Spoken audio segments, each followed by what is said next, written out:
Let's talk about fuchsia OS. यानी कि fuchsia OS की अगर हम बात करें तो 2016 में इसमें गूगल ने स्टार्ट किया था इसे, 2017 में पहली बार इसके बारे में बताया और अभी 2021 में 3-4 महीने पहले इसका जो कोड है उसके अंदर लोग है ना वो कंट्रीब्यूट आके कर सकते हैं। लेकिन अब देख के लग रहा है कि इसका आपको फाइनल प्रोडक्ट बहुत ही जल्दी देखने को मिल सकता है, क्योंकि देखा तो गूगल ने अपने एक डिवाइस के अंदर इसकी प्रीव्यू बिल्ड के अंदर फ्यूशिया ओएस को इंटीग्रेट कर दिया है। लेकिन यहाँ पे मैं एक बात तो आपको कंफर्म करके बता सकता हूँ कि जो फ्यूशिया ओएस है ना ये कोई एंड्रॉइड का किलर नहीं होने वाला, ना ही अभी ना ही फ्यूचर में। ये कंप्लीटली अलग चीज होने वाली है। क्यों, कैसे, क्या इन कहानी भी चल रही है पीछे की जो अभी तक लोग के सामने नहीं आई, सब इस वीडियो में बात करने वाले। पसंद आया तो लाइक कर देना, चैनल को सब्सक्राइब कर लेना। मैं देख रहा हूँ वीडियो को देख रहे हो लेकिन सब्सक्राइब नहीं कर रहे, so subscribe to the channel. लेकिन सबसे पहले अगर हम बात करें फ्यूशिया ओएस की, यार देखा जाए तो एक स्पेशल ओएस बनाया गया था जिसका मतलब ये था कि एक ओएस बनाना है टू रूल देम ऑल, यानी कि one OS to rule them all. और फ्यूशिया देखा जाए तो उसका मतलब होता है एग्जैक्टली टाइप का कलर होता है जहां पे पर्पल और पिंक कलर को मिक्स कर दिया जाता है। और सेम केस कंसेप्ट यहां पर भी था, यानी कि जो मल्टीपल डिवाइसेस होते हैं उसके अंदर चलने वाला सिंगल ओएस। ये सुनने देखने में कंसेप्ट काफी अच्छा है, इसलिए एक ज़िक्रोन नाम के मैक्रो कर्नल के ऊपर चलता था जिससे आप इसे किसी भी डिवाइस के अंदर चला सकते थे। और इसकी जो फ्लेक्सिबिलिटी थी वो इतनी जबरदस्त थी कि आप एक टूथब्रश, लाइट बल्ब के अंदर भी इसे चला सकते हो, एक वाईफाई राउटर के अंदर भी उसे चला सकते हो, मोबाइल फोन के अंदर भी, लैपटॉप के अंदर ही, यहां तक कि कॉम्प्लेक्स जो सेल्फ ड्राइविंग कार्स होती है उसके अंदर भी चल सकता है। यानी कि सिंगल ओएस बनाने की कोशिश की गई थी जैसे आप हर जगह चला सकते हो। लेकिन जो प्रोजेक्ट था ना वो देखा तो धीरे धीरे इसलिए डेवलप हो रहा था क्योंकि अभी तक गूगल को पता नहीं था कि एग्जैक्टली इसके साथ करना क्या है। अब धीरे धीरे जो गूगल का जो पूरा जो फ्यूशिया ओएस है अब इतना डेवलप हो चुका है कि अब फाइनली वो किसी प्रोडक्ट के अंदर से डाल के टेस्ट कर सकते हैं और यही काम चल रहा है। अगर हम बात करें गूगल नेस्ट हब की, ये एक स्पेशल डिवाइस होता है, जैसे आप शॉर्ट भाषा में समझ सकते हैं। ये एक टच स्क्रीन डिवाइस है जिसके आप कंटेंट वगैरह देख सकते हैं और ऑनलाइन वेबसाइट वगैरह विजिट कर सकते हैं और इसके अंदर गूगल असिस्टेंट वगैरह देखने को मिलता है। यानी कि बहुत ही ज्यादा एक बेसिक डिवाइस है। गूगल नेस्ट इंडिया में नहीं मिलता, बाहर मिलता है, इसलिए इसकी जो प्रीव्यू बिल्ड्स आई हैं ओएस की, यानी कि जो प्रीव्यू ओएस की जो टेस्टिंग के लिए जो बिल्ड निकाली जाती है ना उसके अंदर आपको फ्यूशिया ओएस देखने को मिला है। और हो सकता है कुछ महीनों के अंदर इसके अंदर स्टेबल बिल्ड आ जाए और फ्यूशिया ओएस कंप्लीटली इसके अंदर आपको देखने को मिले।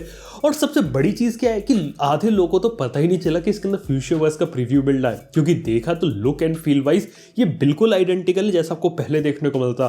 कोई चीज जो होते हैं ना विजुअली चेंजेस यहाँ पे आपको देखने को नहीं मिल रहे हैं और जो चेंजेस है वो इंटरनल करे गए। इवन अगर हम बात करें यूआई की तो यहाँ पे जो फ्लटर टूल किट होता है जिसे गूगल ने डेवलप किया था ताकि एक एप्लीकेशन को मल्टीपल डिवाइसेस के लिए एक साथ बनाया जा सके, वो यहाँ पे चलता है। तो डेफिनेटली फ्लटर का भी लोग इन्होंने यहाँ पे यूज किया है। और देखा है तो गूगल यहाँ पे सिर्फ ये टेस्टिंग करना चाहती कि एग्जैक्टली जो फ्यूशिया ओएस है ना रियल वर्ल्ड के अंदर किस तरीके से परफॉर्म करता है और इसे अगर हम मल्टीपल डिवाइसेस के अंदर डाल के रियल वर्ल्ड में चेक करें तो यहाँ पे वो किस तरीके से इंटरेक्ट करेगा। सिंपल सी बात यह कि एक ऐसा ओएस बनाने की कोशिश कर रहे हैं जो कि हर डिवाइस में चल सके और अभी एक जो चीज है वो आपको देखने को मिल चुकी है। यहाँ पे ये चीज यहाँ पे काफी अच्छे तरीके से हुई है। अब आने वाले फ्यूचर में क्या होगा कि आपको जितने भी IoT वाले जो डिवाइसेस होते हैं ना वो कहीं ना कहीं आपको फ्यूशिया से कनेक्टेड देखने को मिलेंगे। यानी कि कोई भी स्मार्ट डिवाइसेस जो इंटरनेट से कनेक्ट होता है आपस में अगर उसकी कनेक्टिविटी अगर अच्छे तरीके से करनी ना तो समझदारी भरा फैसला यह है कि उसे फ्यूशिया ओएस से कनेक्ट कर दो।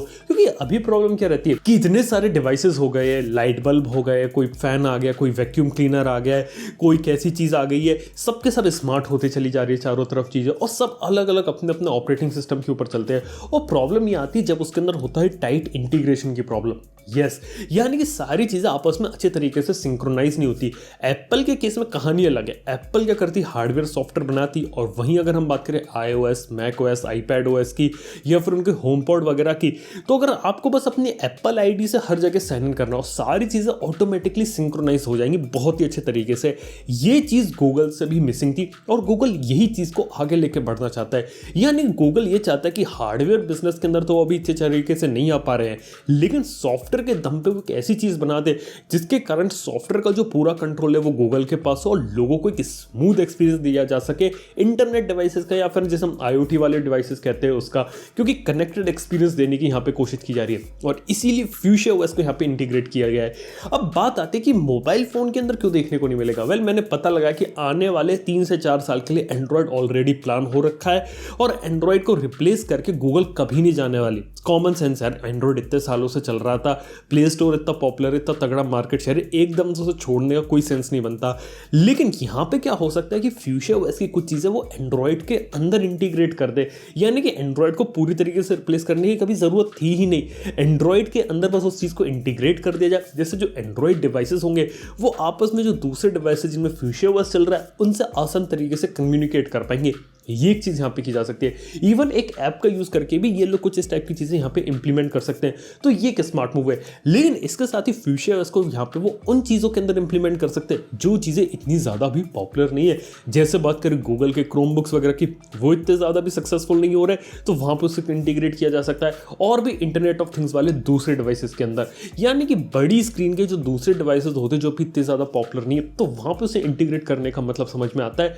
और लग रहा है कि आने वाले समय गूगल इसको शायद सेपरेट ओएस ना निकाल के अपने करंट ओएस में कहीं ना कहीं इंटीग्रेट कर दे, क्योंकि अभी भी गूगल ये सोच रहा है कि एग्जैक्टली ओएस के साथ वो करे क्या और इससे पैसा कैसे बनाए। ये एक इंपॉर्टेंट चीज़ है।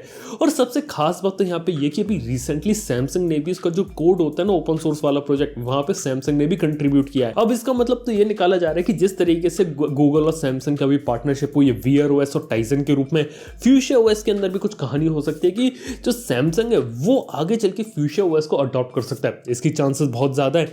सिंपल सी लैंग्वेज में एक्सप्लेन कर देना चाहता हूँ कि अभी क्या है कि सैमसंग दुनिया में एक ऐसी कंपनी बची है एप्पल के बाद जिसका हार्डवेयर और इकोसिस्टम वाला प्रोडक्ट जिंदा है, लेकिन उसका भी इतना एडवांस नहीं है जिससे वो एप्पल को हेड टू हेड कंपीट कर सके। यानी कि सैमसंग के पास तो अभी इस समय काफ़ी अच्छे हार्डवेयर, काफ़ी अच्छे प्रोडक्ट्स है, लेकिन प्रॉब्लम आती है सॉफ्टवेयर और आपस में इंटीग्रेशन वगैरह करने की। सैमसंग ने कोशिश करी है लेकिन उतने अच्छे तरीके से सक्सेसफुल हो ही नहीं पा रहा। और यहाँ पे गूगल और सैमसंग मिलकर ये चीज़ सॉल्व कर सकते हैं कि सैमसंग हार्डवेयर बनाए, गूगल सॉफ्टवेयर बनाए, और उसके बाद इस चीज़ का एक इवोल्यूशन आपको देखने को मिल सकता है। सेम हम वीयर ओएस और टाइजन के साथ भी देख चुके हैं कि सैमसंग ने टाइजन को पूरी तरीके से डिच कर दिया। आने वाले समय में गूगल जो वीयर, जो नया ओएस आने वाला है, उसके ऊपर ये चीज़ चलेगी और उसके बाद आपको स्मार्ट वॉच में भी अच्छा एक्सपीरियंस देखने को मिलेगा। लेकिन सिर्फ इतनी बात नहीं है, आने वाले समय में IoT वाले डिवाइसेस या फिर सैमसंग के जो इकोसिस्टम में जो डिवाइसेस आते हैं वो कहीं भी अगर आपको देखने को मिले तो हो सकता है कि वो इंटरनल लेवल पे कहीं ना कहीं फ्यूचर से चल रहे हो, ताकि गूगल को भी सपोर्ट मिल जाए सॉफ्टवेयर का, और सैमसंग जो का हार्डवेयर ऑलरेडी अच्छा है उसकी गूगल की जो सॉफ्टवेयर स्ट्रेंथ है उसका यूज़ करके खुद का एक अच्छा कनेक्टेड इकोसिस्टम क्रिएट कर ले। क्योंकि अभी देखा जाए तो मार्केट में कोई ऐसी कंपनी मौजूद नहीं है जिसका खुद का एक हार्डवेयर इकोसिस्टम अच्छे तरीके से अवेलेबल हो अपार्ट फ्रॉम एप्पल, और यहाँ पे सैमसंग एक अच्छी लीड ले सकता है क्योंकि सैमसंग का इकोसिस्टम तो है लेकिन अभी उतना ज़्यादा रिफाइंड नहीं है, तो यहाँ पे एक हेल्प मिल सकती है। और इसका एक बेनिफिट ये रहेगा कि फ्यूचर अगर गूगल और आने वाले समय डेवलप करती है तो जो दूसरी कंपनीज होती हैं जो अभी धीरे धीरे IoT वाले मार्केट में कूद रही है, जैसे Xiaomi के बहुत सारे प्रोडक्ट्स हो गए, या फिर Realme अपना डीजो ब्रांड लेके आ गई है IoT वाले प्रोडक्ट्स के साथ, तो हो सकता है इनमें भी कहीं ना कहीं आगे चल के इंटीग्रेट हो, ताकि उसके बाद कोई भी जो कंपनी है ना वो अपना खुद का इकोसिस्टम बना सके। कहने का मतलब है कि गूगल का जो इकोसिस्टम है वो प्रमोट कर सके, क्योंकि हार्डवेयर तो सारी कंपनीज का अलग रहेगा लेकिन इंटरनल जो सॉफ्टवेयर चलेगा वो यहाँ पे सेम होगा। तो यार ये कैसी चीज है, तो देखते हैं आने वाले समय में क्या रहता है। अभी देखा तो गूगल का जो नेस्ट हब आता था जिसके अंदर लिनक्स बेस्ड कास्टओएस देखने को मिलता था, उसी को ही रिप्लेस किया अभी फ्यूचर ने। लेकिन आने वाला जो फ्यूचर है वो काफी ज्यादा ब्राइट है फ्यूचर का। मेरे को लगता है कि आने वाले समय में गूगल और अलग अलग जगह से टेस्ट करेगी और फाइनली शायद 2022 में जब गूगल आए हो तो वहां पे आपको कुछ इंटरेस्टिंग प्रोडक्ट्स वगैरह देखने को मिले, या फिर क्या पता इस साल अक्टूबर में जब वो लोग अपना पिक्सल 6 रिलीज करेंगे तो कुछ दूसरे ऐसे प्रोडक्ट्स भी निकाल दे जिनके अंदर इंटरनली फ्यूचर चल रहा हो, क्योंकि आउट ऑफ नोवेयर फ्यूचर है ना वो दोबारा से लाइमलाइट के अंदर आ गया और उसकी वर्किंग चीज आपको यहाँ पे देखने को मिल रही है। तो ये भी काफी इंटरेस्टिंग चीज होगी, देखते हैं आने वाले समय में क्या होने वाला है। लेकिन हाँ, अभी मैं आपको इतना कंफर्म करके बता सकता हूँ कि जो फ्यूचर है ये एंड्रॉइड को किलर नहीं होने वाला, ना ही ये कभी एंड्रॉइड को रिप्लेस करेगा, लेकिन एंड्रॉइड के अंदर इंटीग्रेट जरूर हो सकता है। तो वेल, जाते आते मेरा आप लोगों से एक सवाल है, आप लोग फ्यूचर ओएस के बारे में क्या ओपिनियन रखते हो, ये बात नीचे कमेंट में बताना ना भूलना। वीडियो अगर आप पसंद है और यहाँ तक देख रहे हो तो लाइक नहीं किया तो क्या कर रहे हो, और अभी तक चैनल को सब्सक्राइब नहीं किया क्या करो, सब्सक्राइब कर दो चैनल। थैंक यू आपको वीडियो देखने के लिए। मैं आपसे मिलता हूँ नेक्स्ट वीडियो के अंदर। Good bye.